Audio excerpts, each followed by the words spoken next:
تازہ ترین ویڈیوز کے لیے چینل کو سبسکرائب کر کے بیل آئیکن اور آل نوٹیفیکیشن پر کلک کریں تاکہ آپ کو ملے ہر اپڈیٹ سب سے پہلے۔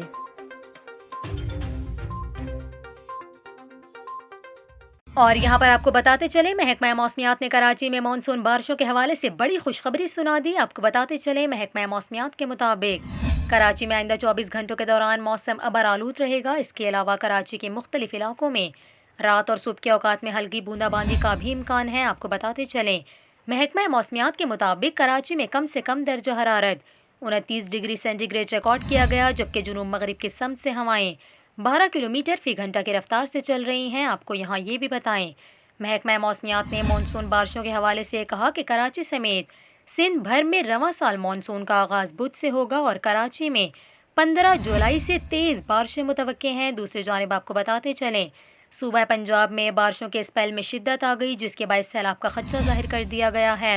محکمہ موسمیات کا یہ کہنا ہے کہ آج سے ملک کے شمالی حصوں میں مانسون کی شدت میں اضافہ دیکھا جائے گا اور 14 جولائی تک پنجاب کے بیشتر اضلاع میں دن اور رات کے اوقات میں گرج چمک کے ساتھ بارشوں کا سلسلہ جاری رہے گا۔ آپ کو بتاتے چلیں، اس حوالے سے پنجاب ڈیزاسٹر مینجمنٹ اتھارٹی کا ترجمان کا یہ کہنا ہے، مانسون بارشیں پہاڑی علاقوں میں سیلابی ریلوں اور لینڈ سلائڈنگ کا سبب بن سکتی ہیں۔ اسی حوالے سے تمام متعلقہ اداروں کو الرٹ رہنے اور حفاظتی انتظامات کی ہدایات جاری کی جا چکی ہیں۔